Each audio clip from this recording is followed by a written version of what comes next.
Meu nome é Paul Young. Eu sou o autor do livro A Cabana. Eu quero te convidar para uma aventura junto comigo e meu livro. Vários de vocês já leram o livro e têm dúvidas. Alguns só ouviram falar no livro, mas também têm dúvidas. Esse livro nos permite explorar a fundo nossa relação com o Pai, Filho e o Espírito Santo. Dúvidas que temos a respeito da dor, perda e pesar. Dúvidas a respeito dos milagres, beleza e alegria. O que significa seguir uma vida de fé? O que nós sabemos sobre a morte? Por que acontecem coisas ruins conosco? São essas as perguntas que queremos explorar, e eu adoraria que viesse comigo. Isso é um convite.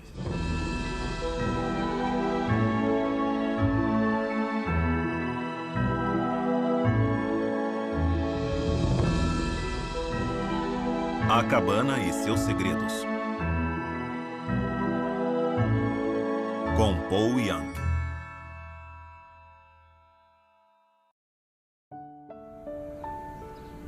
Ao longo dessa série, você vai aprender muita coisa sobre mim. Vai aprender muito sobre o Mackenzie e todos os personagens do livro. E prometo ser sincero com você sobre as partes boas, ruins e feias da minha história. Eu escrevi um livro para os meus filhos como presente de Natal, A Cabana. Quem iria imaginar? Eu não, nem minha família, ninguém mesmo. E o livro veio a ocupar o centro de uma grande discussão. Vou falar uma coisa, acredito que estamos à beira de uma reforma.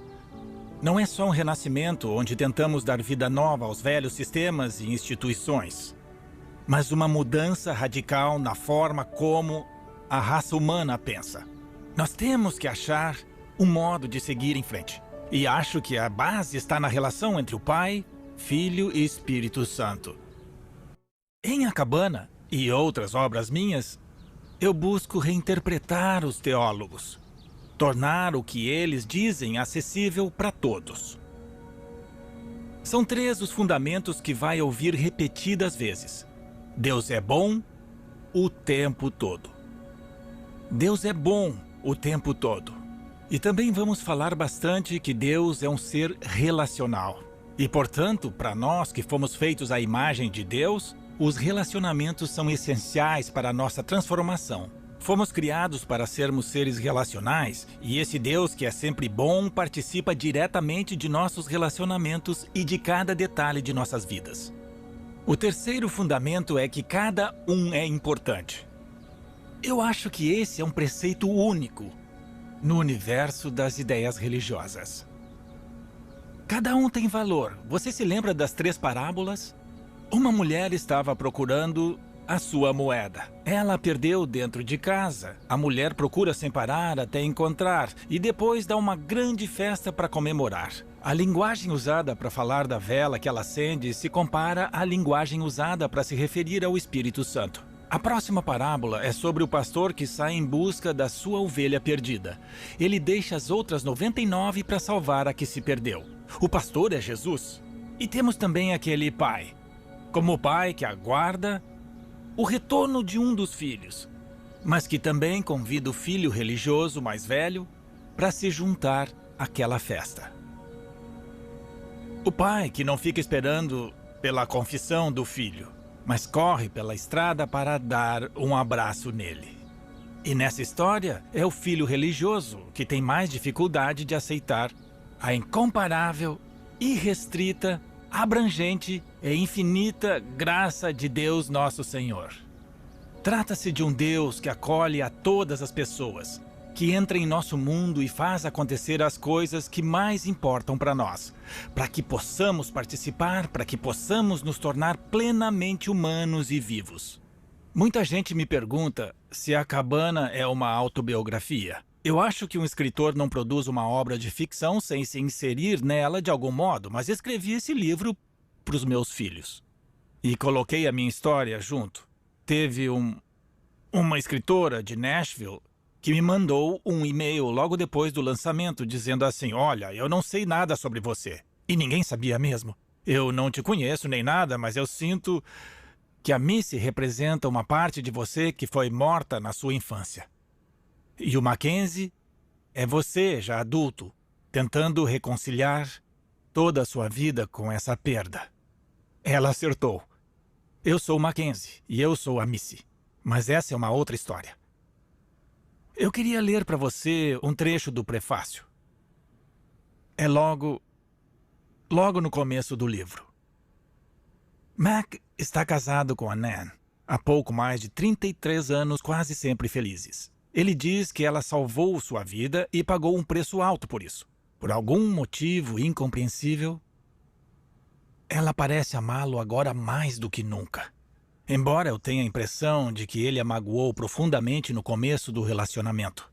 Eu penso que assim como a maioria de nossas mágoas tem origem nos relacionamentos, o mesmo acontece com as curas, e eu sei que essa bênção não é evidente para quem vê de fora.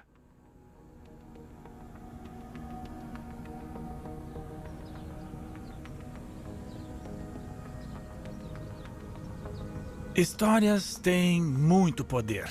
Nós sabemos disso. Nós sentimos isso. Eu acho que temos afinidade com histórias porque cada ser humano é uma história. Não é só ter a história. Somos as histórias. Acho que Jesus adorava parábolas porque elas eram histórias. Todos se lembrariam delas. Parábolas contam a verdade, mesmo que sejam ficção. Até uma piada é uma história. Principalmente se ela tem uma sacada no fim. Um homem vai para o céu. Pedro, o guarda dos portões do paraíso, vai falar com ele. O homem diz: "O que eu faço agora, Pedro? É só entrar?" Pedro responde: "Olha, depende. Depende de uma coisa." E o homem diz: "Ah, é? E depende do quê?" "Depende de quantos pontos você acumulou." "E de quantos pontos eu preciso?" "Você precisa de 100 pontos." O homem pensa: "Tudo bem." Então ele diz: "Bom, nos últimos 15 anos eu passei as noites de sábado no sopão comunitário, dando de comer aos necessitados." Pedro fala: "Ah, ótimo, isso com certeza vale 1 ponto." "1 ponto?" Pedro diz: 1 ponto, mais que merecido." O homem continua: "Eu fui pastor por 35 anos. Eu casei pessoas, enterrei pessoas, preguei a palavra de Deus." E Pedro diz: "Não sei não. Foram 35 anos." "Tudo bem, mais 1 ponto para você." O homem preocupado diz: "Essa foi a minha vida toda e só valeu 2 pontos?" Nessa hora, ele vê entrando outro homem da cidade dele. Era um bom sujeito, tinha uma cafeteria, mas era cristão de temporada, daqueles que vão à igreja só na Páscoa e Natal. Aí ele passa direto pelo Pedro e entra no paraíso. Então o homem diz: "Está me dizendo que aquele cara fez 100 pontos, Pedro?" E Pedro fala: "Não, ele não quis participar do jogo." Viu? Amamos uma boa história. E uma história como essa nos faz ir além, como diria C.S. Lewis, dos nossos dragões vigilantes. As parábolas entram em nossos corações de uma forma que muitas vezes uma pessoa que fica recitando dados e informações sobre teologia e doutrina simplesmente não consegue. Somos propensos a buscar aquilo que nos dá certeza, e é por isso que preferimos a religião aos relacionamentos. Achamos que levantar questionamentos é errado. Relacionamentos são cheios de mistério. Quem cresceu indo à igreja como eu sabe que a base de tudo eram os relacionamentos, mas eles ensinavam doutrina e teologia. Mas sabíamos que não era só isso. Tinha que ter mais coisas do que uma lista do que podíamos ou não podíamos fazer. Esse é o valor das histórias. Paramos de classificar as pessoas em categorias, os crentes ou não crentes.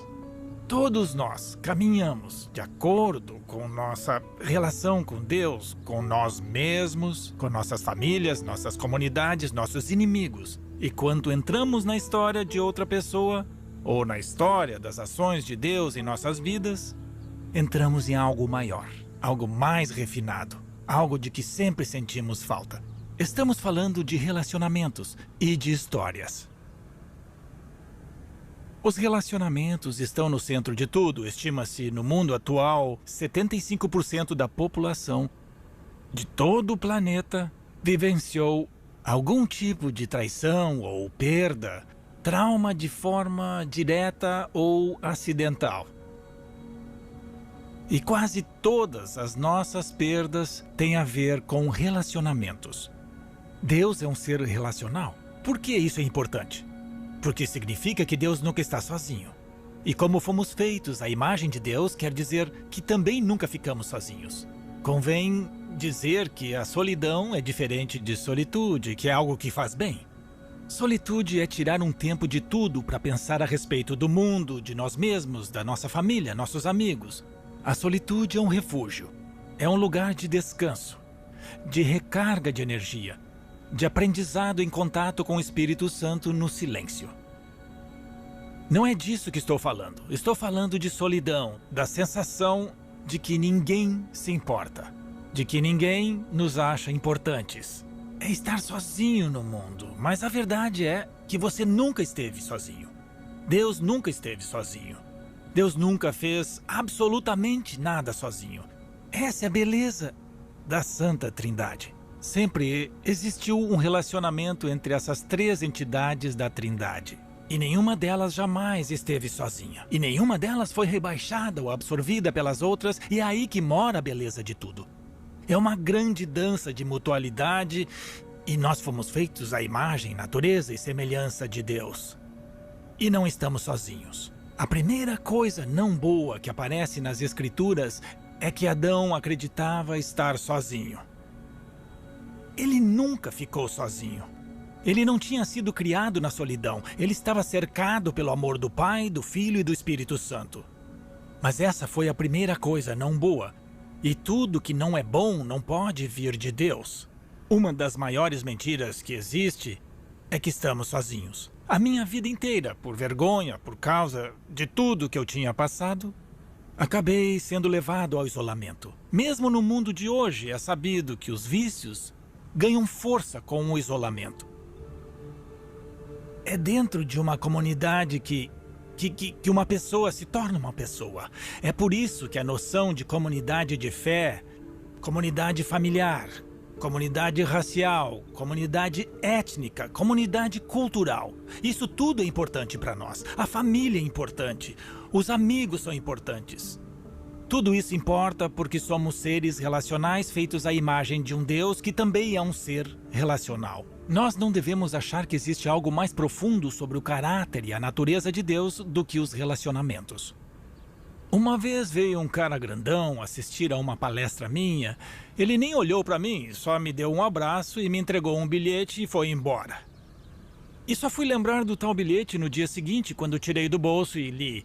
De um lado havia 2 folhas com todas as razões pelas quais ele considerava a cabana heresia.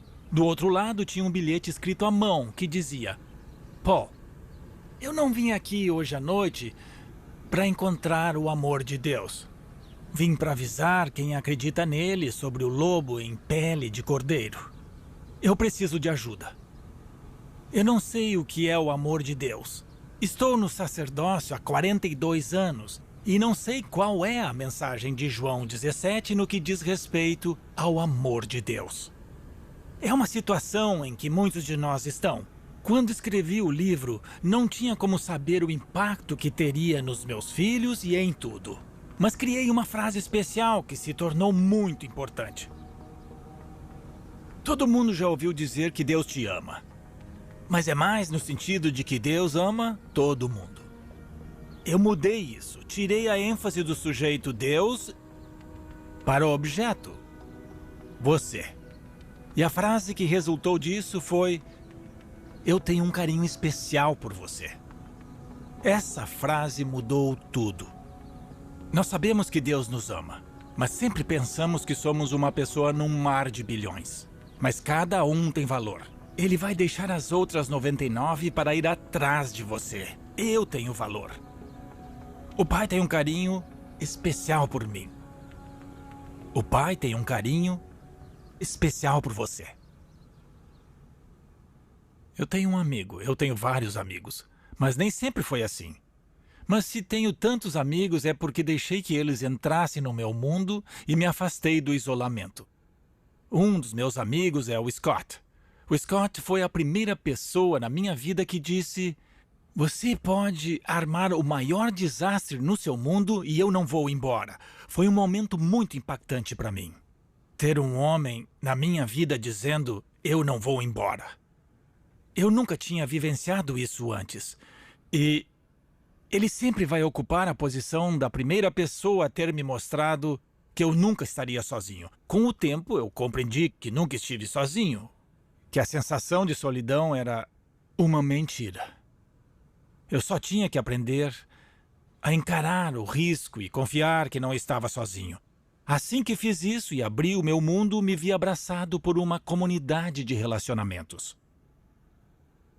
Os relacionamentos machucam a gente, sem dúvida.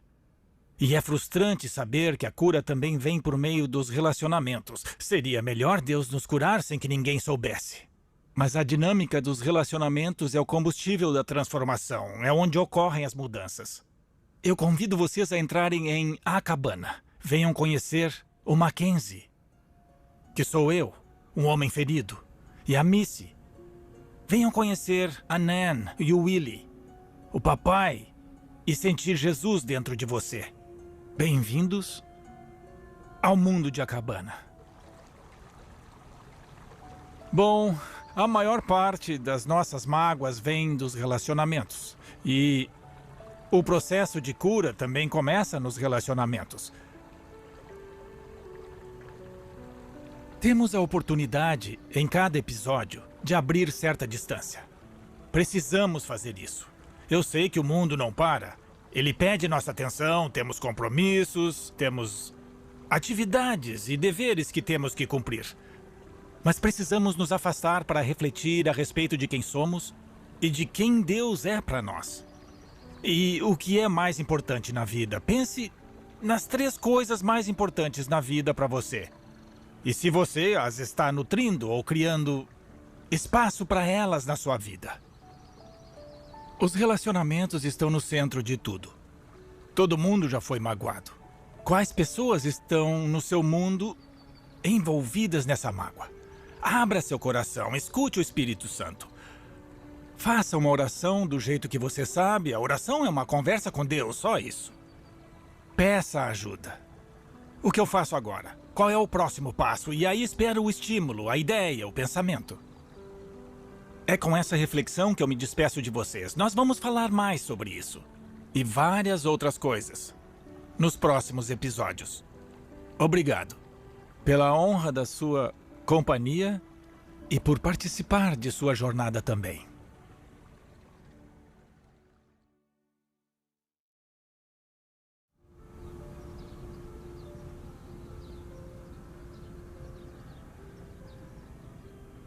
É sempre impossível apreender Deus, compreender Deus, ainda mais diretamente.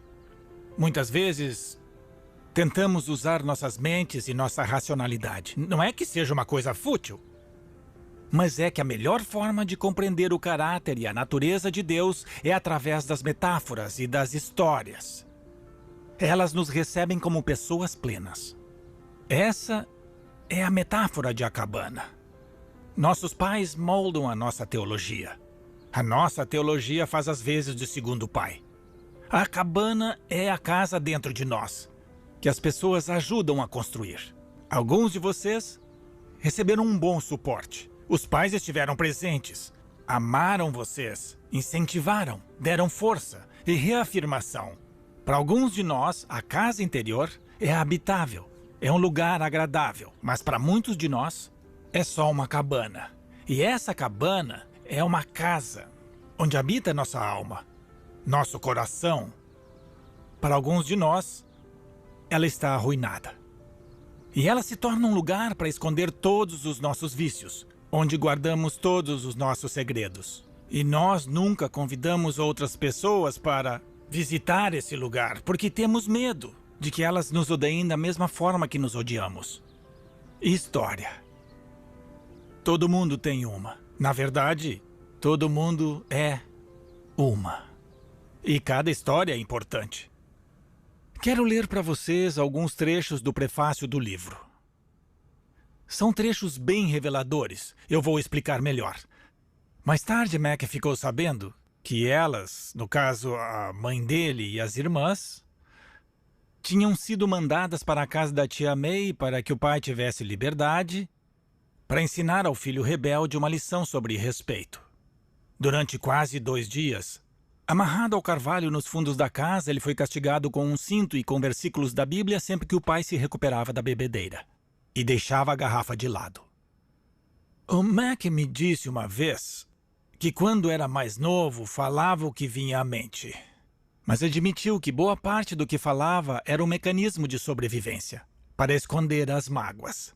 Ele geralmente acabava despejando a dor em todos que o cercavam. Dizia que levava jeito para apontar os defeitos dos outros e humilhá-los, enquanto mantinha o próprio senso de falso poder e controle. Nada muito agradável. A última parte é tão Quando eu era mais novo, tipo eu tenho 1,67, eu não sou muito alto, perdi praticamente todas as brigas em que entrei. Mas aprendi a esconder as facas nas palavras. Podia deixar um homem enorme de joelhos, apunhalando ele com a linguagem adequada. E além disso, eu também tinha conhecimento teológico. Então levava Deus no bolso para fortalecer minha habilidade de machucar os outros. Era um mecanismo de defesa por causa da dor que eu tinha sofrido. Meu pai não chegou a me amarrar a uma árvore e me bater por 2 dias. Mas alguns amigos meus sofreram isso. Passaram por isso. Meu pai não era alcoólatra, mas era viciado na vida do sacerdócio. E toda a dor dele, toda a perda dele, se converteu num tipo de abuso de disciplina e raiva. Acho que foi Leanne Payne que disse: quem não se confessa não se cura.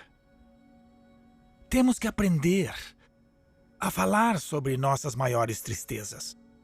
Temos que deixar alguém entrar nesse espaço. Fomos criados para viver em comunidade, não fomos criados para viver sozinhos. Nós precisamos começar a correr o risco de contar a verdade, de falar tudo que é real, de reviver nossas histórias, de voltar às nossas cabanas e falar das tristezas. Eu queria falar um pouco mais sobre meu pai. A família do meu pai, ele era um dos filhos do meio, era disfuncional. Minha avó morreu aos 39 anos, após passar alguns anos em um manicômio. E foi aí que meu pai ficou órfão.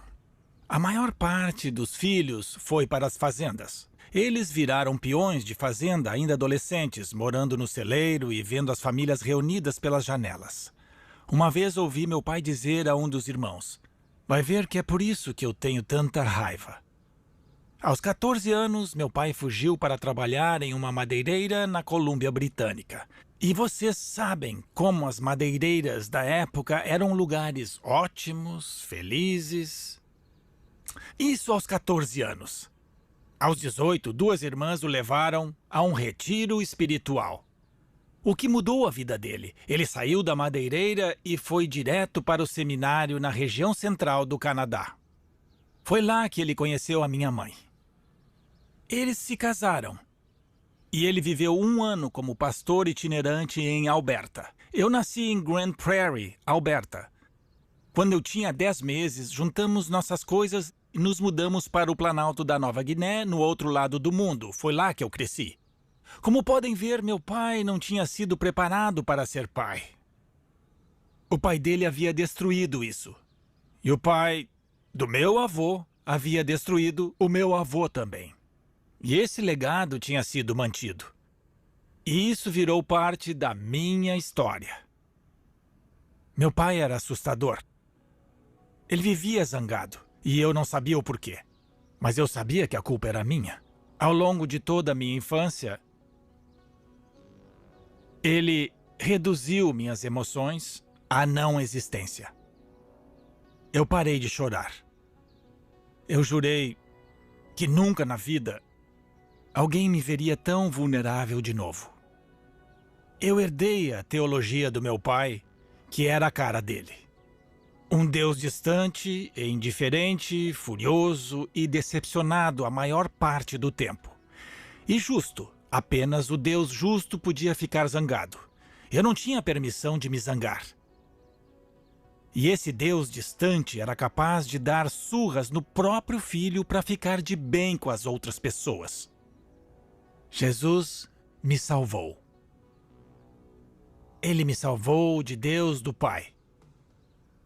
E eu sempre senti que, enquanto Jesus ficasse entre mim e o Deus que meu pai representava, eu ficaria seguro. Meu pai tinha muito pouco a oferecer. Ofereceu o que tinha. Uma das minhas falas favoritas de Jesus é quando ele está na cruz e diz: Pai, perdoa-lhes, porque não sabem o que fazem. Ele está falando comigo, sobre mim e sobre o meu pai também. Quando alguém conta uma história íntima, esse alguém deixa de ser uma categoria e se torna um ser humano. E a possibilidade de um relacionamento se torna real. Tem uma parte do Gênesis que fala do nosso hábito, devido à nossa vergonha, de projetar na face de Deus nossa própria desorientação e nosso autodesprezo. Achamos que Deus se relaciona conosco da mesma forma que nos relacionamos com nós mesmos. Até mesmo nossa interpretação das Escrituras muitas vezes transparece a ideia de que Deus fala de forma punitiva e vingativa em vez de uma forma amorosa. Porque Deus é amor. Deus não é punição ou vingança. Deus é amor. É amor. Na cena,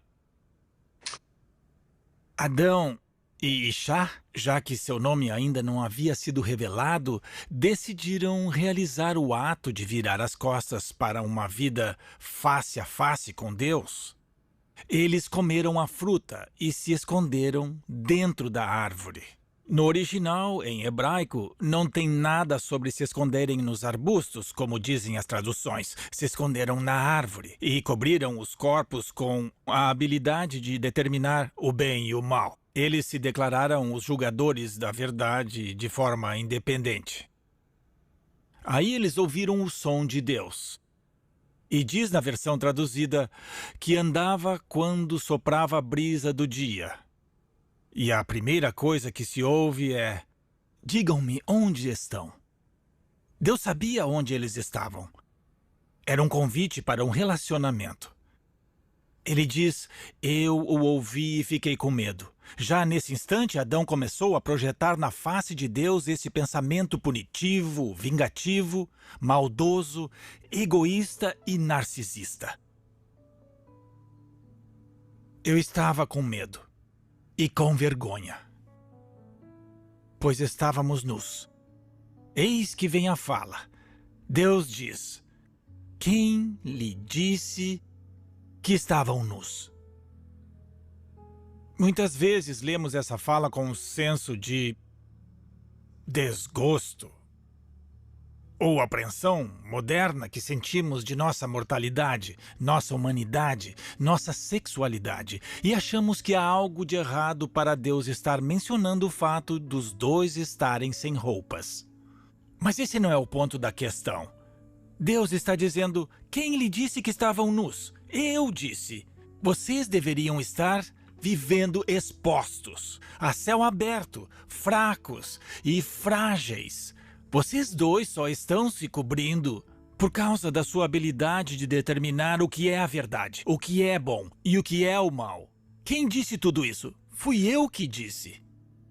Ficar exposto é uma coisa boa. O Espírito Santo vem para convencer. Essa palavra em grego significa expor. Nós não fomos criados para viver escondidos dentro de nossas mentiras, dentro das ilusões que inventamos. Fomos criados para viver de forma aberta e face a face com o Pai, o Filho e o Espírito Santo. Esse é o relacionamento em que podemos confiar todas as coisas que escondemos, todos os segredos que nós temos. Fomos criados para vivermos nus e sem nenhum tipo de pudor. Outra grande tristeza da minha vida começou antes de eu ir para o internato. O abuso sexual começou dentro da cultura tribal, dentro do que eu considerava a minha família, antes dos meus 5 anos de idade. Não há nada mais destrutivo e desolador para a alma humana do que o abuso sexual. Eu tinha 6 anos quando fui para o internato. Nas primeiras noites, os meninos mais velhos levantavam de suas camas e molestavam os mais novos. Isso se tornou parte da minha realidade. E eu me fechei. Eu tinha que fingir. Eu tinha que ser alguém aceitável. Eu sabia já aos 5 anos que havia algo de errado. E aos 6 anos, a sensação era tão forte que eu tinha virado, até certo ponto, um predador. É possível deturpar o coração de uma criança. Uma grande tristeza, o abuso sexual, minha relação com meu pai. E o que eu fiz? Filho primogênito de um missionário, filho do pastor, eu me tornei um ator. Por isso a religião me atraiu. Ela me deu uma lista de regras que, se eu conseguisse seguir, talvez eu pudesse ser digno do afeto do meu pai. Talvez eu pudesse conquistar o afeto de Deus. E eu fiz o seguinte: eu detestava minha cabana. Eu detestava quem eu era. Então eu peguei algumas tábuas da minha cabana e construí uma fachada, uns 100 metros à frente, como nos filmes. Tipo uma superfície falsa. Parece que tem uma construção no lugar, mas é só um compensado sem nada atrás. O bom das fachadas é que você pode adaptá-las conforme vai observando as expectativas dos outros. Então eu me tornava outra pessoa, dependendo da situação. Mas isso não me protegeu dos vícios. Eles persistiram. Isso não me protegeu dos segredos. A fachada era como eu me apresentava para o mundo. Eu mudava quem eu era dependendo do público que estava diante de mim. Eu não sabia como viver de dentro para fora. A vida para mim era vivida de fora para dentro. E eu trabalhei pesado nisso. Eu tinha uma camada fina de perfeccionismo nessa encenação, que escondia um oceano de vergonha. Minha ideia era que, se eu fizesse tudo direito, se eu pelo menos pudesse atuar perfeitamente, quem sabe um dia eu viraria um menino de verdade. Nossos segredos definem como estamos mal. E a minha cabana era cheia deles. Quando alguém entra na nossa vida e nos oferece carinho, bondade, graça e perdão, não acreditamos, porque ela não conhece nossos segredos. E aí nós ficamos num beco sem saída. Eu não posso te contar nada porque você vai pensar que eu sou exatamente o que eu já acho que sou. Um ser insignificante que não vale nada. Mas se você me oferece uma ajuda que pode me manter vivo, eu não aceito porque você não conhece meus segredos. Essa é a cabana. Essa é a fachada. E para curar uma mágoa, é preciso voltar à cabana. É preciso se dar conta de que Deus está naquele lugar e não na fachada. Nossos segredos definem como estamos mal. Precisamos lidar com nossos corações partidos se queremos nos tornar seres humanos plenos. Não dá para ignorarmos a cabana. Nós temos que entrar nela. Os últimos anos foram, como posso dizer, extremamente peculiares. O Mac mudou. Ele está ainda mais diferente e especial do que era antes. Desde que nos conhecemos, ele se mostrou uma pessoa gentil e amável. Mas após o período que ele ficou internado no hospital há 3 anos, Ele ficou, bem, ainda mais amável. Ele se tornou uma dessas raras pessoas que se sentem bem consigo mesmas. E eu me sinto bem com ele, como não me sinto com mais ninguém. Quando acabamos de falar, eu sinto como se tivesse tido a melhor conversa da minha vida, mesmo se passei a maior parte do tempo falando. E com relação a Deus, o Mac não só tem uma visão ampla, ele também mergulhou fundo. Mas esse mergulho lhe custou caro. Hoje em dia é bem diferente de 7 anos atrás, quando a grande tristeza invadiu a vida dele. E ele quase parou de se comunicar. A vida é uma jornada. A vida é um processo. Essa afirmação que está no prefácio é algo que eu sempre tive vontade de aplicar na minha vida, mas nunca achei que seria possível. Ainda no início desses episódios, eu quero deixar claro que essa é a minha verdade agora. É uma coisa que eu nunca achei que fosse possível. Eu me sentir à vontade sendo quem eu sou. Um amigo meu me perguntou um dia numa conferência como é ser Paul Young hoje. Eu disse, é muito fácil. Minha vida era a maior bagunça, complicada, enquanto tentava ser outra pessoa. Enquanto mantinha meus segredos enterrados. Enquanto eu vivia escondido. Enquanto a escuridão e as mentiras vivem em nós e mantêm aprisionados os nossos corações, elas são fortes. Quando nós as revelamos, elas perdem essa força. Acontece que esse processo é incrivelmente doloroso às vezes, e há muito risco envolvido. Mas esse processo de confiança sempre vai ser arriscado. E a confiança tem que ser o nosso destino, não para controlar, não para ter religião, mas para se relacionar. Esse é um Deus que sempre vai estar com você, que nunca vai sair do seu lado e nunca vai te abandonar. Eu peguei um voo com um cara famoso e eu perguntei a ele, depois de algumas horas, quais são as pessoas em que você confia? Ele balançou a cabeça e disse, minha mãe, meu pai e minha irmã. O Mac está deitado no pier com Jesus, observando as estrelas e rindo, até que finalmente o pesar toma conta dele e ele diz, eu me sinto tão perdido. Aí ele sente uma mão segurando firme a mão dele e Jesus diz para ele, eu sei, Mac,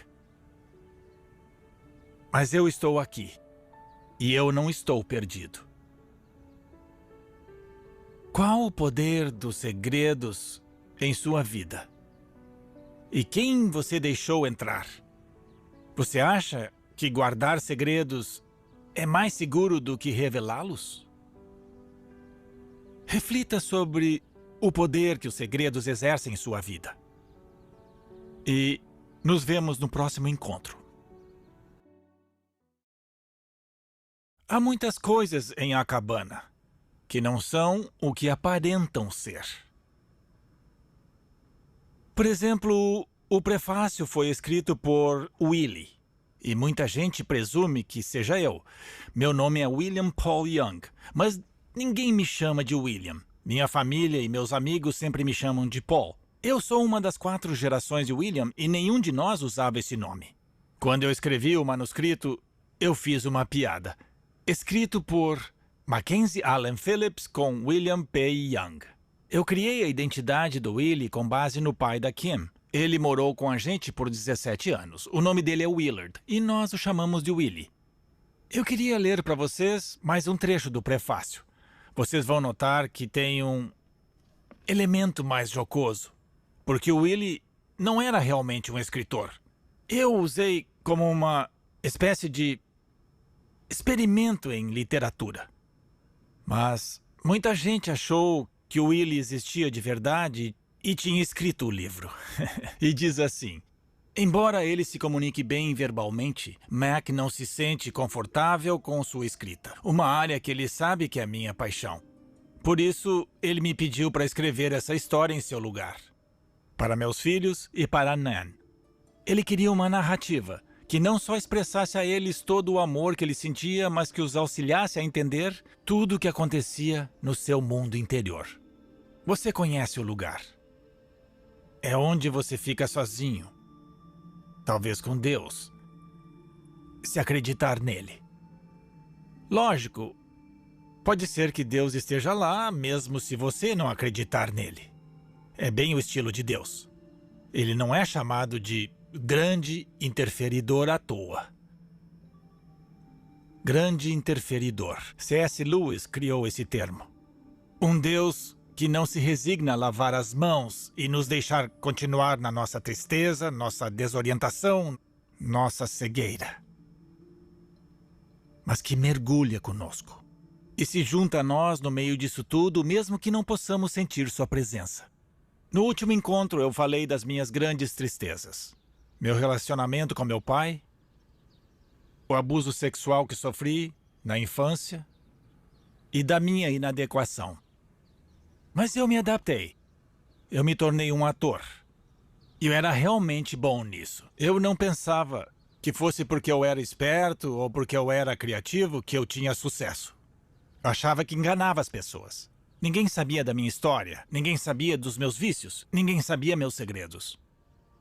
Eu fui contratado por uma igreja grande para trabalhar com os jovens e com adultos entre 20 e 30 anos. A igreja se tornou uma referência em Portland. Eu estava tendo sucesso por fora, mas estava vazio por dentro. Uma noite chegaram 3 moças. Uma delas era Kim.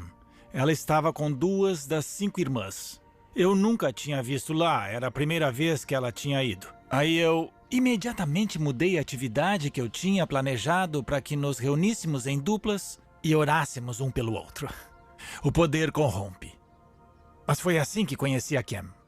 Viramos bons amigos. E alguns meses depois, acho que ouvi Deus sussurrar no meu ouvido. Case com a Kim. Eu achei que era uma ótima ideia. Mas a gente nem era namorado, então eu pensei em como propor isso. Bom, eu não sabia como amar as pessoas. Eu era todo estragado por dentro. Mas eu tinha ouvido que devia me casar com a Kim.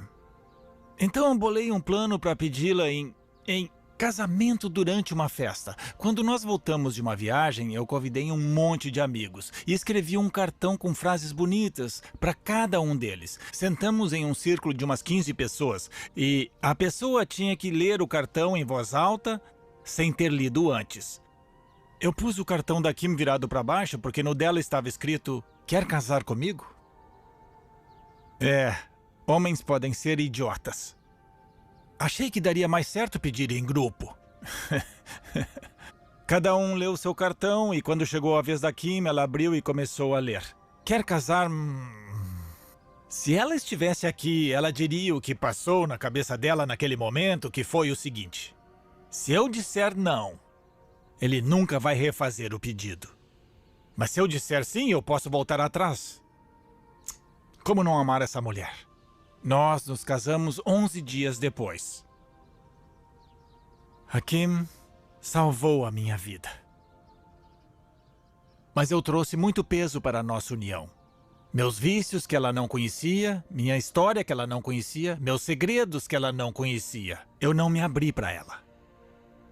Com 6 dias de casados, eu passei uns dias fora caçando com os amigos. Quando eu voltei, a Kim me recebeu com a seguinte pergunta: sentiu falta de mim? Vejam, eu estava tentando fazer a coisa certa. Eu atravessava fases em que eu decidia me dedicar à árdua tarefa de ser justo, de atuar de forma verdadeira. E eu estava em uma dessas fases em que eu queria ser honesto e autêntico. Então eu disse a verdade. Não. Eu falei: Kim, Eu adoraria te dizer que eu senti saudades. Mas eu não senti. Acontece que eu nunca senti saudade de nenhuma pessoa. Se eu soubesse o que é isso, talvez tivesse saudade, mas eu não sei como sentir isso. Ela ficou arrasada. Nosso primeiro ano juntos foi bem atribulado. Todo mundo tem uma casa interior que as pessoas nos ajudam a construir. Alguns de nós temos uma cabana.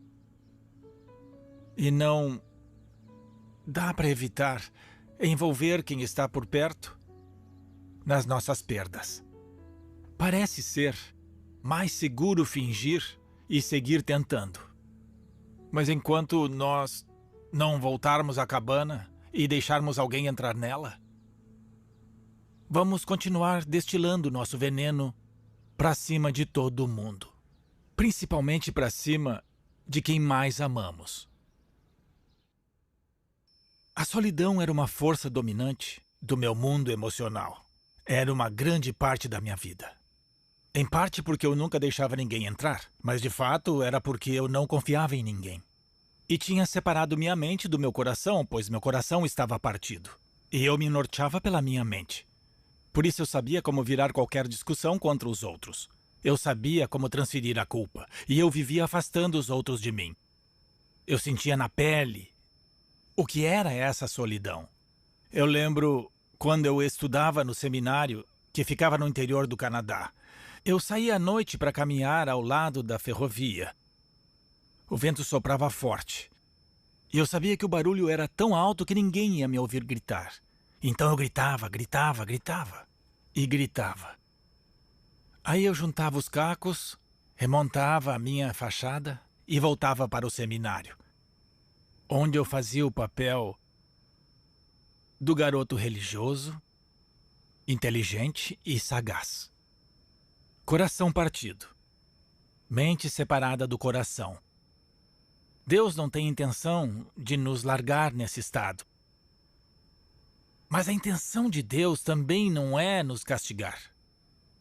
Castigo não é justiça.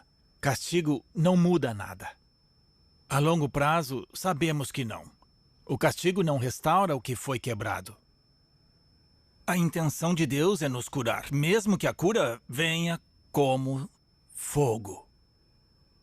Nós precisamos que o fogo exponha nossos corações e nos cure. O fogo tem poder restaurador. O fogo purifica. Deus é um fogo consumidor. Há algumas datas em nossas vidas que são mais importantes que as outras. 4 de janeiro de 1994 é uma dessas datas para mim. Eu recebi uma ligação só com uma frase da Kim. Eu estou te esperando no seu escritório. E eu sei de tudo. O que a Kim sabia é que eu estava tendo um caso há 3 meses com uma das melhores amigas dela. Nessa altura, eu tinha que tomar uma decisão. Devo falar com minha esposa? Ou devo fugir? A única forma de fugir dessa conversa era o suicídio. Essa era a decisão que eu tinha que tomar. Para alguns de nós, o suicídio é a forma derradeira de fugir de tudo. É um jeito de evitar chegar ao fundo do poço. Até hoje, eu não sei como eu consegui ir para o outro lado da cidade para entrar no escritório e encarar a fúria da minha esposa. Eu costumo brincar que me casei com a ira de Deus. Felizmente, eu acredito que a ira de Deus também é o amor de Deus. É o fogo que arde furioso com tudo que está errado, mas que também tem o poder de carbonizar todo o lixo. Não há nada que justifique o adultério. E olha que eu tentei justificar o meu comportamento para mim mesmo. Lembrem que eu tinha uma fachada, eu era um ator. e estava envolvido em uma atividade de consequências devastadoras. Eu comecei a pensar que talvez a Kim acabasse morrendo. E que esse podia ser o amor que finalmente iria demonstrar ao mundo como era o amor de verdade. Sabe, era uma forma de insanidade. Como o adultério deve ser. Se eu sentisse amor pela outra mulher, eu nunca teria feito isso. Se eu amasse a Kim nessa situação, eu nunca teria feito isso. Não há justificativa alguma. E parte do processo de cura implica em assumirmos os nossos erros. Eu estava num ponto da minha vida em que, se eu não fosse capaz de assumir os meus erros e buscar um jeito de mudar, o suicídio era a única opção. Passadas 4 horas da conversa, eu disse para Kim: se nós vamos ficar juntos, eu preciso contar cada segredo que eu tenho. Porque meus segredos vêm me matando a minha vida toda. Muito ingênua, ela disse: então me conta tudo. Ao final de 4 dias, a Kim estava totalmente destruída. Ela me disse: eu nunca mais vou acreditar em uma única palavra que sair da sua boca pelo resto da sua vida. Eu acreditei nela. Afinal, por que ela acreditaria? Tudo que ela achava que era real e legítimo havia sido completamente destroçado. Eu tinha chegado ao fundo do poço. Há muitas situações que se assemelham ao fundo do poço e o suicídio é uma delas. Mas é só uma forma de evitar chegar no fundo do poço. Quando você chega lá, você para de querer pôr a culpa nos outros. Eu não pus a culpa no abuso que sofri, eu não pus a culpa na minha criação, eu não pus a culpa na Kim. Isso nem passou pela minha cabeça porque eu já estava lá. O fundo do poço, para muitos de nós, é o primeiro lugar na vida em que você tem a chance de finalmente ficar de pé. Mas é um lugar incrivelmente ruim de se estar. O fim de semana que o Mackenzie passa na cabana representa 11 anos. 11 anos para Kim e eu nos curarmos. O livro é muito autobiográfico. Eu não sei se um escritor é capaz de fazer uma obra de ficção sem se inserir nela. Eu sou o Mac. Eu agora vou ler um trecho do prefácio do livro. Mac está casado com a Nan há pouco mais de 33 anos, quase sempre felizes. Ele diz que ela salvou sua vida e pagou um preço alto por isso. Por algum motivo incompreensível, ela parece amá-lo agora mais do que nunca. Embora eu tenha a impressão de que ele a magoou profundamente no começo do relacionamento. Eu penso que, assim como a maioria de nossas mágoas tem origem nos relacionamentos, o mesmo acontece com as curas. E eu sei que essa bênção não é evidente para aqueles que vêm de fora. Agora você sabe a história por trás da história. Outro sinal de que você chegou ao fundo do poço é que você para de tentar manipular o mundo à sua volta. Uma das formas para eu abrir mão do controle foi ligar para completos desconhecidos. E pela primeira vez na minha vida, eu pensei em fazer terapia. Eu marquei um horário e fui até lá. O Byron, que é meu amigo até hoje, foi quem me recebeu e disse: acho que conheço o cara ideal para você. E ele me apresentou a um homem que se tornou um grande amigo meu, o Scott Mitchell. Eu sentei na frente do Scott e disse: Scott, minha vida acabou. E pela primeira vez na minha vida inteira eu disse essas 4 palavras: você pode me ajudar? Eu continuei: eu não quero alguém que me pergunte como eu estou me sentindo. Eu quero alguém que me diga como mudar da água para o vinho. Porque se eu continuar do jeito que eu estou, já era.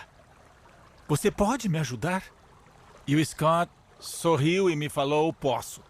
Mas vai demorar 1 ano e meio. Eu disse: eu topo. Ele disse: tá, sei. Aí eu falei, Scott, eu nem sou capaz de reconhecer quando eu estiver curado. Eu só vou embora quando você disser que estou curado.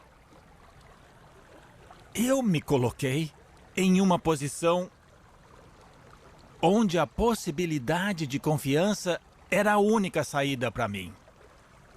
Eu cansei de tentar me virar sozinho e manipular minha jornada de cura. Então eu dei o primeiro passo, um dia de cada vez, um momento de cada vez, e me empenhei. Parte da devastação do abuso sexual é que é um mal que aniquila os limites internos da pessoa. E quando você se depara com outra pessoa que não tem esses limites, a coisa fica perigosa. Mas o Scott e eu trabalhamos nisso e, de repente, pela primeira vez na minha vida, eu senti um limite surgir no meu interior, uma barreira interna capaz de dizer não. Foi aí que eu liguei para Kim, chorando feito um bebê, dizendo: Kim, eu tenho limites dentro de mim agora. E ela respondeu: tá bom, sei, claro. E ficou só nisso. Eu causei o sofrimento. Eu não tinha o direito de determinar um prazo para a cura dela. Eu não tinha o direito de exigir uma reconciliação ou mesmo perdão. O perdão fazia parte da reconciliação, mas no caso seria entre ela e Deus. Eu não podia fazer nada naquele momento. A Kim e eu levamos 11 anos para nos curarmos. Eu achei que nunca fosse acontecer. Esses 11 anos são representados pelo fim de semana que Mackenzie passa na cabana. Em meio às ruínas, eu encontro o Pai, o Filho e o Espírito Santo, que começam a desmistificar as mentiras em que eu acreditava sobre Deus, sobre mim mesmo, sobre o mundo, e começam a arrancar a podridão e o veneno que contaminava minha cabana, minha alma e meu coração estilhaçado, para então reconstruir tudo. Eu tinha que voltar à cabana. Sabe o que eu precisava descobrir? Que Deus nunca amou a fachada. Nunca! Ele sempre amou a cabana, com toda a devastação, com toda a vergonha, com toda a culpa, mesmo com todo o meu autodesprezo e o ódio próprio. Porque era eu, o meu coração, era a minha alma. E Deus me amava profundamente. Sem essa visão religiosa que eu tinha tentado mostrar a Ele e ao mundo. Dentro da minha própria cabana, eu descobri que não fui abandonado, que sempre fui agraciado por um afeto incondicional. Pelo amor e pela graça de Deus, nossa única esperança em Jesus.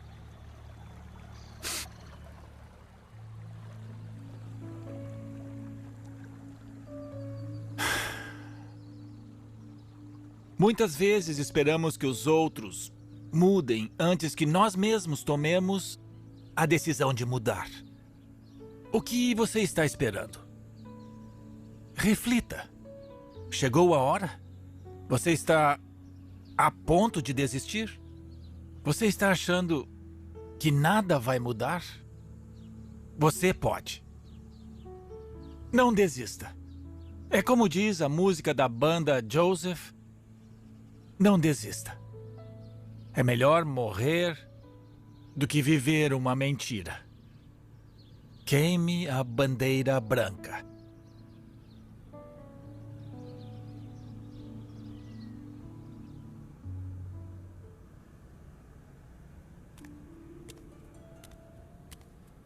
O arco narrativo de A Cabana começa numa tempestade de granizo. Moramos perto do Pacífico, onde se passa a história do livro, e o padrão climático da região mudou bastante. Já faz tempo que não tem uma tempestade de granizo, mas no passado aconteciam com frequência. O gelo ia se acumulando por dias até ficar perigoso demais para sair de casa. E é no meio de uma dessas que o Mackenzie sai para ver a correspondência. Ele levou quase 1 minuto para quebrar o gelo que havia lacrado a caixa de correio. A recompensa por seus esforços foi um único envelope com seu nome datilografado no lado de fora. Não tinha selo, nem carimbo e nem remetente. Curioso, ele rasgou uma das bordas. O que não foi fácil, já que seus dedos estavam se enrijecendo por causa do frio. De costas para o vento de tirar o fôlego, ele finalmente conseguiu tirar o pequeno retângulo de papel não dobrado do seu ninho. A mensagem escrita à máquina dizia: Mackenzie, quanto tempo? Sinto sua falta. Eu vou estar na cabana no próximo fim de semana, caso queira me encontrar. Assinado, Papai. Essa foi uma carta muito difícil para o Mackenzie ler. Ela vir assinada a Papai podia ser uma pegadinha muito cruel bem na sua fase de grande tristeza, ou alguém pregando uma peça. Mas podia ser uma carta de Deus. Ou Deus está envolvido em cada detalhe de nossas vidas, ou não está. Eu acredito que Deus está envolvido. Muitos de nós fomos criados com a mentalidade ocidental de deísmo que prega que Deus criou o universo e depois saiu de cena para fazer suas tarefas de Deus. Mas isso não é verdade. As Escrituras falam que Deus está amplamente envolvido, a tal ponto que ele opera sem fazer quaisquer grandes discriminações. Deus não dá a mínima se você pertence a esse grupo ou aquele grupo. Deus gosta de participar e ele ama a humanidade.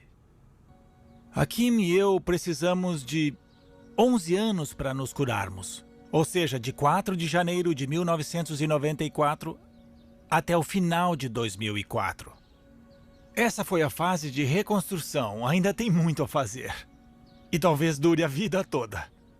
Quando embarcamos em uma jornada assim, não dá para saber se vai durar 11 anos. Eu adoraria dizer que era só mandar a nossa alma para a oficina e pronto, vou ali passear na Disney e consertem enquanto eu estou fora. Quem me dera. Tipo a pílula vermelha ou a azul. Mas não funciona assim. Passamos por coisas incríveis. Somos seres de histórias magníficas, cada um ferido de uma forma única e curado de uma forma única. O processo foi composto de várias partes. E uma delas foi em 2004, no 11º ano. No começo daquele ano, eu estava divagando sobre a vida pensando, pois é, estamos com problemas financeiros. E eu ia ter que encarar um dos meus maiores medos, que sempre esteve por perto, que é o medo da insegurança financeira. Eu não sei se vocês já passaram por isso, mas era algo comum para mim e para vários dos meus amigos. Então eu comecei uma conversa com Deus que durou 5 dias. Como é possível, Deus, eu ter confiado a você durante a vida todas as nossas finanças e sempre termos altos e baixos, altos e baixos? Assim que eu disse, como é possível ter confiado qualquer coisa a você? Eu devia ver que estava inventando desculpas baratas. Mas nós ficamos tão perdidos nas nossas justificativas que nem reparamos nas prisões que nos confinam. Pois, no 5º dia, eu ouvi: Paul, você está pronto para escutar? Por que acha que eu passei 5 dias orando para você? Paul, você nunca me confiou suas finanças, tá brincando? A casa em que você morou por 17 anos e que você diz para todo mundo que eu dei para você, eu não tenho nada a ver com isso. Assim que eu ouvi essa voz falando na minha cabeça, eu fiquei arrasado. Eu comecei a chorar feito criança, porque era verdade. Eu não confiei. Quando eu me vejo em uma situação adversa assim, uma coisa que eu aprendi a fazer foi arranjar um jeito de abrir mão do controle. O que é difícil, porque tudo para nós gira em torno do controle. Quando o medo invade a sua vida, você tem 2 opções: confiar ou controlar. E a razão para escolhermos o controle é porque não acreditamos que somos amados. Está em João capítulo 1. Nós não sabemos que somos amados, então nós cedemos ao medo. Eu tenho vários amigos legais na minha vida hoje. Nesses 11 anos eu deixei vários homens entrarem na minha vida, mesmo homens tendo me causado sofrimento. Isso foi parte do meu processo de redenção e cura, deixar que os homens entrassem no meu mundo. Então eu liguei para vários caras e eu disse: a situação é a seguinte. Eu sei que vocês amam a minha família e se importam comigo. Por favor, não tentem me resgatar. Naquele outono, 7 desses caras sentaram ao meu lado enquanto o condado leiloava a casa onde minha família tinha morado por 17 anos. Nós perdemos tudo, todos os bens materiais. Perdemos nossa casa, perdemos nossos carros. E em 2005 eu notei que eu era uma das pessoas mais saudáveis que eu conhecia. Eu não tinha mais vícios. E eu não estou falando só dos mais duvidosos, como pornografia. Eu estou falando, além disso, do vício de agradar ao meu pai. Ou de fazer coisas para Deus ver. Então, em 2005, estávamos morando em uma casa pequena, com 2 quartinhos e um banheiro. 2 filhos nossos conseguiram bolsa na universidade, então tínhamos 4 filhos conosco. A Kim trabalhava na padaria do colégio e eu ia todos os dias a pé para a estação pegar o trem para ir até um dos meus 3 empregos. E aí veio a felicidade e nos atingiu com tudo. Às vezes, a estrada para a cura do medo passa pelo próprio medo. Mas sabe o que descobrimos? Que o oposto do quero mais é o suficiente. O oposto do quero mais é o suficiente. E nós tínhamos o suficiente. Sobrava só uns 20 ou 30 dólares no fim do mês. Mas nós tínhamos o suficiente. Eu estava no trem indo para o trabalho, uma viagem de 40 minutos, e eu pensei, eu acho que eu já estou bem o bastante para isso. Este ano eu faço 50 anos. Agora eu me sinto bem o bastante para fazer o que a Kim vem me pedindo há anos. E foi no trem que eu escrevi a maior parte de uma história simples que eu ia dar de presente de Natal para os meus filhos. Porque eu não tinha mais nada para dar naquele ano. E eu chamei a história de A Cabana. Naquela tarde, sentado, é o Mackenzie falando, sentado entre 3 crianças que riam assistindo a um dos maiores espetáculos da natureza, seu coração foi invadido por uma alegria inesperada. Um crepúsculo de cores e padrões brilhantes se desenhava por entre as poucas nuvens que haviam permanecido, se tornando as artistas principais dessa apresentação tão única. Ele era um homem rico, pensou consigo, nos aspectos mais importantes. Com que frequência somos ricos no que realmente importa e nem nos damos conta? Isso me lembra uma história da Madre Teresa em que ela estava conversando com um bilionário norte-americano que tinha viajado para ver de perto o trabalho dela, ajudando os pobres e os desabrigados de Calcutá. Ele ficou tão impressionado que foi se encontrar com ela para doar uma grande quantia em dinheiro. Ela disse não. E ele ficou sem entender. Ele falou, eu quero participar, quero fazer algo em prol do reino de Deus, ajudar o seu trabalho. E ela disse, vá para casa e ame sua esposa. Às vezes estamos cercados pelo que realmente importa, mas inventamos alguma grande missão, uma grande ideia, envolvendo o que achamos que importa. E perdemos de vista o que está à nossa volta. Nós não precisamos ser gratos pelas dificuldades e pelas tragédias que vivenciamos. Mas podemos ser gratos pelas coisas boas, gratos pela bondade, gratos pelas bênçãos, pelas pessoas que nos acompanham e por esse Deus que constantemente surge em meio às circunstâncias para estar conosco. Talvez você ache que eu sempre quis ser um autor de livros publicados, mas isso não é verdade. Não era um desejo meu. Não estava nos meus planos. Eu escrevia quando criança para tentar trazer à tona o meu mundo interior. E depois de adulto voltei a escrever para presentear amigos e família. Escrevi uma história para os meus filhos de presente de Natal. Fiz 15 cópias na minha empresa.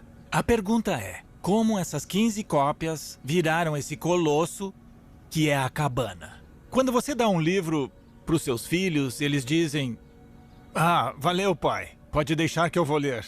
Eles levaram tempo para ler tudo.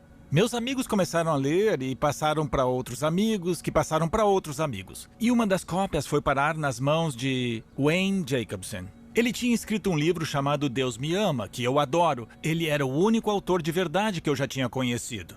Um dia ele me telefonou. Foi a primeira vez, mas foi assim. E ele disse: "Que ideia foi essa de me mandar o seu manuscrito?" A vergonha foi tanta que reacendeu minha história e eu comecei a surtar. Ai, meu Deus, eu ofendi o cara. Aí eu disse: "Pode jogar fora." E ele disse: Não, você não entendeu. Eu queria poder ler mais rápido." Eu falei: "O quê?" Ele disse: "Eu não lembro de ter lido uma obra tão impactante quanto essa." E minha primeira reação foi querer enviar para vários conhecidos meus. E acontece que 2 desses conhecidos eram Brad Cumming e Bobby Downs, sendo que o Bobby tinha experiência como produtor de cinema. E os 3 já estavam conversando sobre a possibilidade de adaptar a história do meu livro para o cinema. Bom, eu nunca tinha pensado que ela seria um livro, e agora ela podia virar um filme? Eu me encontrei com eles. E durante aquela conversa, nós decidimos que seria uma boa ideia publicar o livro. Se você escrever um livro e conseguir vender 100 mil cópias desse livro, Hollywood logo vai mostrar interesse em fazer um filme baseado nele. Até Portland tem mais gente do que isso. Será que é tão difícil? Mandamos o livro para 26 editoras, metade de literatura religiosa, metade de literatura secular. Ninguém quis o livro e ele foi recusado por 26 editoras. Aí eu fiz uma pergunta simples, porque eu não sabia. É muito difícil lançar um livro? O Brad se ofereceu para enviar os livros da casa dele à noite, porque de dia ele instalava sistemas de irrigação. Nós achamos uma gráfica perto da casa dele e então levantamos o dinheiro. Um amigo meu me emprestou uma grana para produzir a primeira edição. Um dos caras tinha um dinheiro na poupança e o outro tinha cartões de crédito. E aí, foi isso. O Brad Wayne tinha um canal de podcast e esse foi um elemento totalmente crucial. Era um espaço para conversa sobre a vida e o relacionamento com Jesus. Não era sobre a cabana. Mas eles começaram a discutir os conceitos presentes no livro uns 6 meses antes dos exemplares chegarem à garagem. E esse podcast era ouvido em 150 países, 45 minutos por semana. Então, antes mesmo dos livros ficarem prontos, recebemos encomendas de 1000 exemplares. Depois de 2 semanas, eu comecei a receber e-mails do mundo todo. Eu recebi um e-mail do Canadá, veio com uma foto anexada. Era uma dessas placas que indica onde alguém morreu em um acidente numa estrada. Era uma placa assim. No caso, o pai tinha saído com a filha para tomar um sorvete e o carro deles foi atingido por uma carreta. O pai e a filha morreram na hora. Na foto tinha um memorial de beira de estrada com uma madeira fincada e alguém amarrou uma cópia de A Cabana. Esse foi um dos primeiros e-mails que eu recebi. E eu comecei a receber e-mails não só de gente dizendo que tinha gostado do livro, mas de gente me contando sua história, dizendo: "Seu livro chegou na minha vida bem no meio da minha grande tristeza, ou da grande tristeza da família, ou da tristeza da minha comunidade." Nós vendemos 22 mil livros em 60 dias, e depois mais 33 mil em 30 dias. Foi aí que começamos a receber ligações das editoras que tinham recusado o livro. A Barnes & Noble nos contatou. Disseram: "Normalmente", e a essa altura boa parte das conversas começava com normalmente. Normalmente é assim. Eles disseram: "Nós cobramos caro para uma editora colocar seus livros nos lugares mais chamativos das nossas lojas. Vocês aceitariam que nós fizéssemos isso com o livro de vocês por 3 meses de graça?" Bom, deixa eu pensar um pouco sobre o assunto. Claro, nós aceitamos e as vendas decolaram totalmente. A Amazon estava crescendo e, de repente, todo mundo queria o livro. Tinha virado a maior febre. Ninguém previu tanto sucesso. Se 26 editoras não previram isso, nós é que não iríamos prever. Nos primeiros 13 meses, de maio de 2007 a junho de 2008, nós gastamos menos de $300 em marketing e propaganda. E vendemos 1.100.000 exemplares de A Cabana. Foi uma coisa de Deus desde o princípio. Ninguém podia imaginar. O meu simples livrinho estava sacudindo as bases das discussões sobre o relacionamento com Deus em termos do Pai, do Filho e do Espírito Santo. Há elementos numa música de rock que tocam a gente de uma forma que um sermão não toca. Assim como andar na floresta ou escalar uma montanha faz a gente sentir coisas que é impossível sentir dentro de um prédio, por exemplo. Mas Deus não é conhecido por respeitar prédios e estruturas.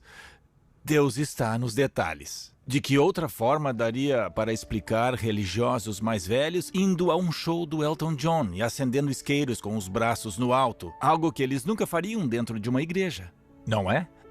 Ou 60.000 pessoas com as mãos para o céu cantando o Salmo 40 no YouTube. Deus participa. Tem um versículo lindo em Atos que diz que o Espírito Santo será derramado em todas as pessoas, não só em algumas. Quando foi feito esse anúncio em Atos capítulo 2, os cristãos ainda não existiam. Eles não eram cristãos ainda. Esse nome não tinha sido inventado.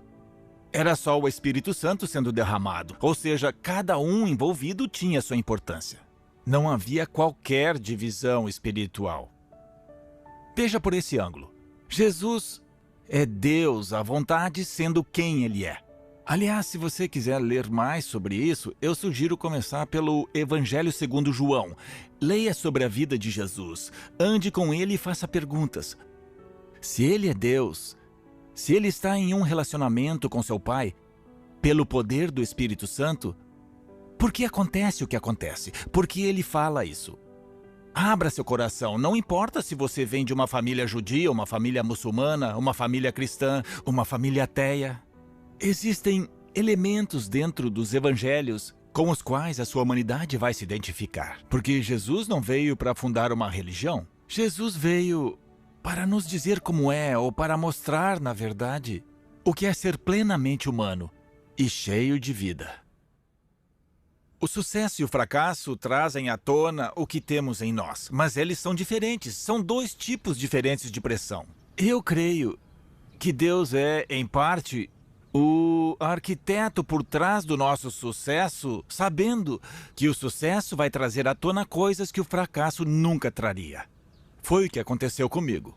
Eu tive que lidar com a condição de ter posses e me sentir culpado por isso, porque minha infância foi de filho de pastor, missionário, com mentalidade voltada para a pobreza e, sendo sincero, é mais fácil não ter nada do que ter muito, em alguns aspectos.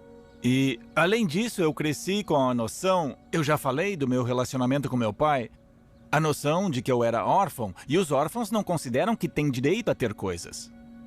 Eles sempre acham que alguém mais digno vai tomar tudo deles. E eu tive que lidar com isso. Ainda bem que eu tinha duas coisas como base antes de eu escrever o livro. A primeira é que as coisas importantes para mim estavam bem definidas. Não escrevi o livro pensando em fazer sucesso. O livro foi uma expressão da cura que havia ocorrido na minha vida. Identidade, mérito, valor, importância, segurança, significado, propósito, destino, comunidade, amor, tudo estava definido. O livro não trouxe nada disso para minha vida. O que ele me trouxe foi um ponto de entrada em discussões às quais eu não teria acesso, como histórias de pessoas. Eu creio que nascemos descalços porque fomos criados para percorrer a estrada sagrada dos atos de Deus na vida do próximo. As primeiras 15 cópias que eu fiz no meu trabalho cumpriram tudo aquilo que eu esperava do livro. Nesse episódio, nós falamos de sucesso e fracasso. E se essas duas coisas foram definidas por Deus, definidas pelas vozes que se comunicam comigo, ou se eu tenho expectativas muito altas do que isso significa. Eis a reflexão que eu quero que vocês façam. Como você define sucesso? E como você define fracasso? E o que é mais importante para você nesse assunto? Pense com carinho. Veja o que motiva você. E como vai saber quando chegar lá? Eu vou ler um parágrafo de A Cabana. Em várias edições está na página 14. O que você está prestes a ler é algo que o Mac e eu lutamos por meses para colocar em palavras. É um pouco... bom, não. É uma coisa muito fantástica. Se algumas das partes são verdadeiras ou não, não sou eu que tenho que julgar. Só digo que, embora várias coisas não sejam cientificamente comprovadas, elas não deixam de ser verdadeiras. Eu afirmo honestamente que fazer parte dessa história me afetou no âmago do meu ser, um lugar que eu nunca tinha acessado e que eu desconhecia.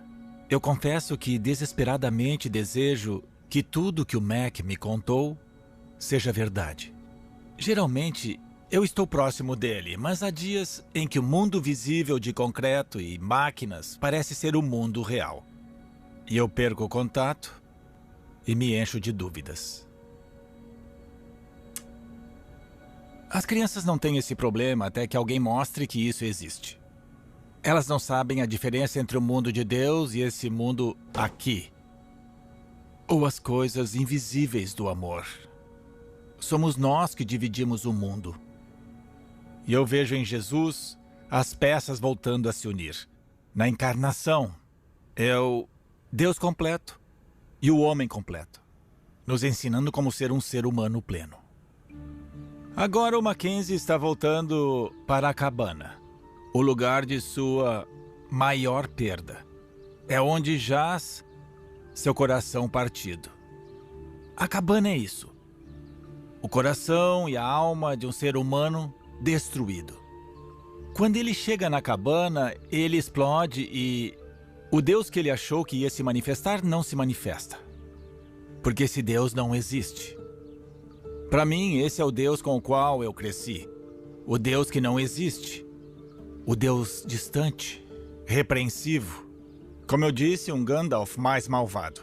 E ele também é o Deus da religião, uma espécie de entidade mágica. Se você mobiliza sua fé, se ora bastante ou faz o que é esperado, dá para persuadir esse Deus a fazer o que você quer. Deus não existe, não esse Deus. Quando ele é desafiado pela Trindade, tudo muda de figura. Acontecem algumas coisas importantes quando ele está na varanda. E de dentro da cabana surgem o Pai, assim como o Filho e o Espírito Santo. Pense comigo no seguinte. O Mackenzie não se arrependeu. Ele não se confessou. E Deus está vindo de dentro do lugar desfeito dele. Essa é a afirmação que dá início à reforma. Calvino e Lutero, a declaração de que o perdão precede a confissão e o arrependimento. O perdão precede a confissão e o arrependimento. E é por isso que o Pai e o Jesus dentro de você estão vindo de dentro para fora. Para conduzi-lo à sua própria dor, porque é lá que vai ocorrer a sua verdadeira cura. Vamos falar um pouco sobre os três. Quando o Pai se apresenta, ela é Deus falando. E ela se apresenta como Elousia. Esse nome é uma combinação de uma palavra hebraica e uma palavra grega. A palavra em hebraico vem do primeiro versículo das Escrituras. Gênesis 1:1. No princípio, Elohim, El. Elohim é um nome muito especial para Deus. É um nome no plural. A pluralidade existe, mas os verbos estão no singular e os pronomes no plural também. Vamos fazer o homem em nossa, plural. Elohim é a presença da Trindade em Gênesis 1. Ousia significa ser em grego. Então, Elousia é Elohim, Deus, na pluralidade da pessoa, que é a base de toda a existência. Isso é Elousia. Mas o Mackenzie acaba só chamando ela de papai. Agora, Jesus, esse é bem mais simples. A propósito, no filme, Jesus é interpretado por Aviv Alush, um ator de Tel Aviv. Eu acho que foi a primeira vez que Jesus foi retratado em um filme de grande porte por um judeu. Quem diria, né? Sarayu é o Espírito Santo. Muita gente me perguntou por que uma mulher asiática e por que uma mulher. Bom, a segunda pergunta é bem simples. Sarayu e Ruach, o Espírito Santo das Escrituras hebraicas, é feminino. Isso é irrelevante, assim como Deus ser uma figura feminina, porque toda masculinidade e feminilidade são oriundas da natureza de Deus. O Espírito Santo não é a porção feminina da Santa Trindade, mas a representação dele nas Escrituras geralmente é feminina, e a palavra Ruach é feminina. Agora vamos falar sobre a origem do nome, porque Sarayu não está nas Escrituras. Um dia eu estava indo de trem para um dos meus 3 empregos, escrevendo o livro. Quando cheguei nessa parte, comecei a quebrar a cabeça. Eu precisava de um nome para o Espírito Santo. Não dava para ser Papai, Jesus e o Espírito Santo. Eu cheguei no trabalho. Nesse dia, eu estava trabalhando para uma companhia de webconferências e eu recebi uma ligação. Era Gitika Prabhu. E ela falava da Índia. A empresa dela procurava uma alternativa para webconferências. E eu procurava um nome para o Espírito Santo. Só levou uns 2 minutos para eu ver que não tinha como ajudá-la com o problema dela, mas eu sabia com quem ela podia falar e indiquei o nome. Aí eu falei, Gitika, você pode me fazer um favor? Eu queria uma lista de palavras no seu dialeto na Índia para o vento. Porque vento é uma metáfora para o Espírito Santo. E ela disse, claro. Aí ela me falou uma dúzia de palavras diferentes e imediatamente uma delas me chamou a atenção. Sarayu. Eu disse, que lindo. Vocês dão esse nome para os seus filhos? Ela disse, não, mas nós temos um rio com esse nome. É sério? Porque rio é uma metáfora usada para o Espírito Santo. Minha pergunta seguinte foi, Gitika, isso é muito importante. Que tipo de vento é esse? Porque eu não quero um tornado ou um furacão. E ela respondeu exatamente assim. Sarayu é o vento comum que pega a gente de surpresa. E eu falei, sério? E ela, sabe aqueles dias que faz tanto calor que você acha que vai morrer e aí de repente do nada vem aquela brisa que refresca o clima e muda tudo? Eu falei, eu sei. Eu estava tão feliz por ter um nome para o Espírito Santo. Foi daí que surgiu Sarayu. Então o Mackenzie agora se vê envolto em um mistério que ele não consegue compreender completamente. E ele está na cabana. Não faz ideia de que está ponderando dentro de sua própria dor, sua desorientação, sua confusão. E ele é apoiado e cercado pelo amor do Pai, do Filho e do Espírito Santo. Ao fim do capítulo 4, o mundo do Mackenzie já foi todo destruído. Numa área selvagem do Oregon, foi achado o vestido da Missy sujo de sangue. Mas nada do corpo. Esses capítulos são os mais difíceis de ler para muita gente. Elas não aguentam ler por serem muito angustiantes. Eu vou começar a ler do finalzinho do capítulo 4. Apesar da raiva e da depressão, Mac sabia que precisava de respostas. Ele percebeu que estava preso. E hinos e orações não iriam ajudá-lo. Se é que ajudaram um dia. A espiritualidade fechada parecia não mudar nada na vida das pessoas que ele conhecia, com exceção da Nan. Mas ela era especial. Deus devia amá-la muito. Ela não era problemática como ele. Ele estava cansado de Deus e da religião de Deus, dos clubes sociais religiosos que não faziam diferença alguma e não promoviam mudanças reais. O Mac queria mais. E ele ia conseguir bem mais do que havia pedido. A religião pode ser útil e pode ser destrutiva. A religião tem uma capacidade de reforçar as mentiras em que acreditamos. Ela também traz grandes presentes como uma instituição humana. Você sabe que Deus não cria instituições. Deus entra nas instituições que nós criamos para construir pontes. Às vezes, nossa religião nos limita. A religião pode causar danos incalculáveis. Qualquer uma. Deus não veio fundar religiões. Nós que as fundamos para ter um instrumento que desse uma sensação de controle e que não envolvesse riscos de relacionamentos e confiança reais. Seria possível remover a trindade do cristianismo e nada mudaria. Nós perdemos a centralidade dos relacionamentos e a visão básica que Deus tem da humanidade refletida na encarnação de Jesus. Estamos cercados pelas mentiras que nós mesmos inventamos e das quais somos prisioneiros. E esse é um Deus que adentra nosso mundo como a verdade. Veja bem, a verdade não é só um conceito abstrato ou uma ideia. A verdade é uma pessoa.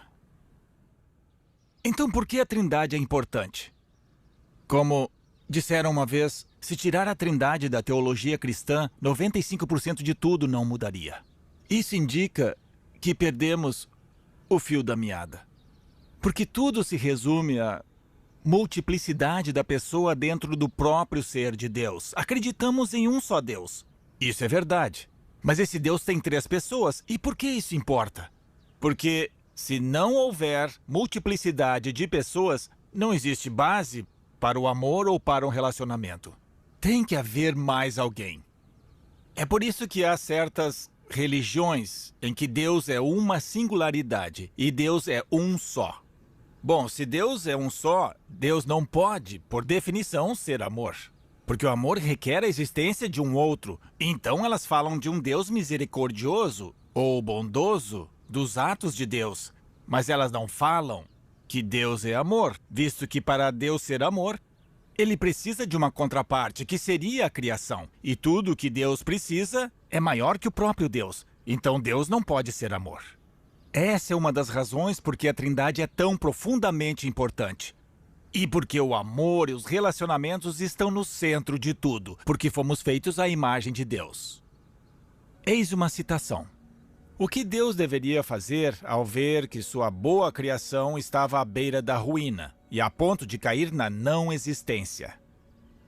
A citação é de Atanásio. O texto foi escrito por volta de 300 depois de Cristo. Ele era um teólogo do norte da África que chegou a abrir o caminho para a comunidade de fé a evoluir. Ele tinha pouco mais de 20 anos. Um amigo meu descobriu essa citação em uma obra de Atanásio, sobre a encarnação do Verbo. Esse meu amigo se chama Baxter Kruger. Ele é doutor e escreveu De Volta à Cabana e vários outros livros. Baxter é um teólogo especialista em narrativas do Mississippi, e foi Atanásio que o fez mudar a direção que ele seguia com seus estudos. Foi então que Baxter se mudou para Aberdeen, na Escócia, estudou com os irmãos Torrance e se tornou um importante teólogo trinitariano. O Baxter estava no Colorado, admirando as montanhas, e ele vem de uma formação mais tradicional, reformista. Eles não têm visões, eles não são como os irmãos e as irmãs pentecostais. Mas eles têm vislumbres. E o Baxter teve um vislumbre. Ele estava admirando uma grande cadeia de montanhas quando viu uma represa.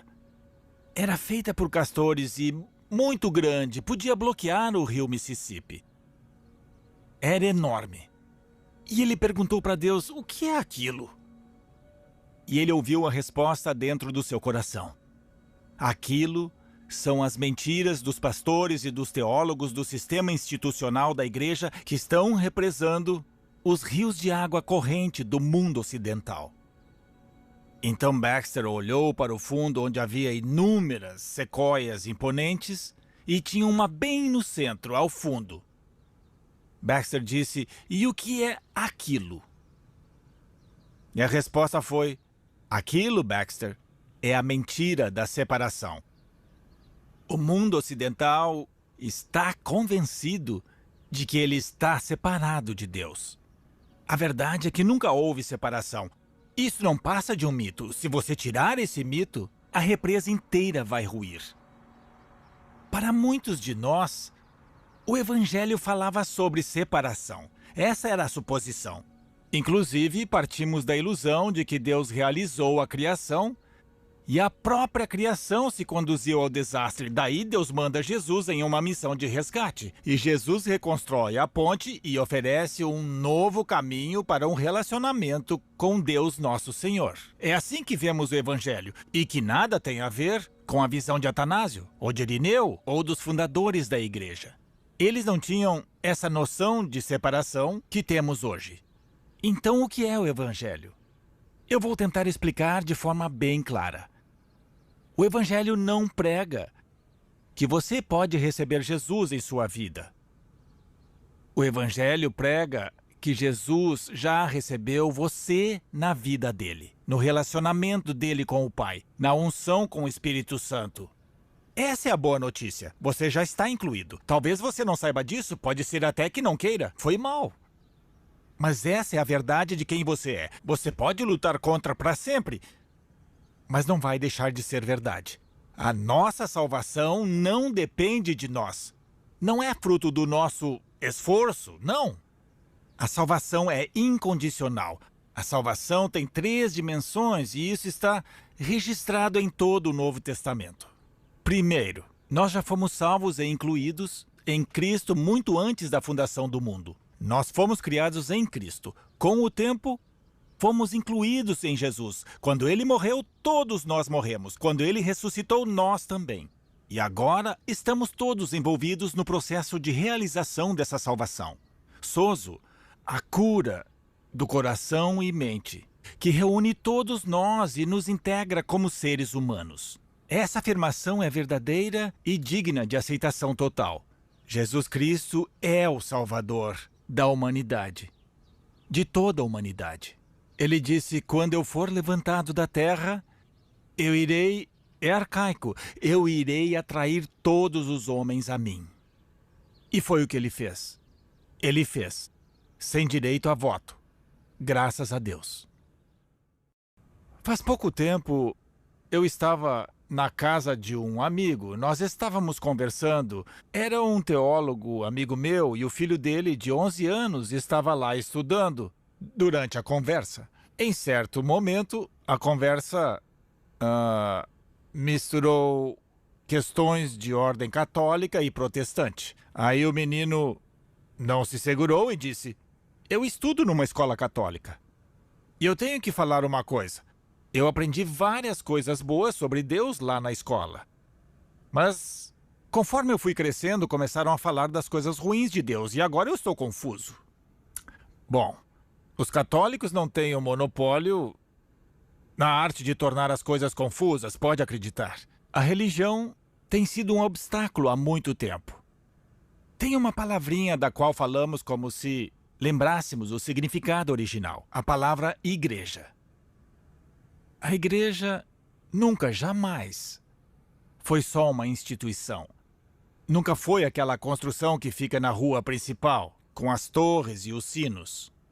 A igreja é uma comunidade de pessoas que formam, em união, uma mulher a quem Deus ama, a quem Jesus também ama, e com quem Jesus pretende sempre ter um relacionamento cara a cara. É uma comunidade de pessoas, independente das torres, dos sinos e das paredes, que caminha na direção da autenticidade, da verdade, da criatividade, do afeto, da bondade, da graça. Isso é igreja. Eu adoro os espaços sagrados. Eu adoro as expressões artísticas de fé. Mas todo o espaço sagrado, seja o prédio da igreja, o templo, a mesquita, a capela, todo o espaço sagrado serve para nos lembrar que todos os espaços são sagrados. Não existe mais separação entre o secular e o espiritual. Jesus unificou totalmente o universo. Porque tudo é espiritual. Porque tudo é humano. Tudo é importante. Se cada coisa é importante, então tudo é importante. Eu tenho uma pergunta. Como você descreveria o Evangelho? Você já me ouviu falar dessas boas novas? O que seriam boas novas para você? E uma pergunta em duas partes. Você acredita que a separação é uma mentira, como eu? E se não tem nenhuma separação, como isso mudaria a sua forma de viver? O Deus que te ama está constantemente presente na sua vida.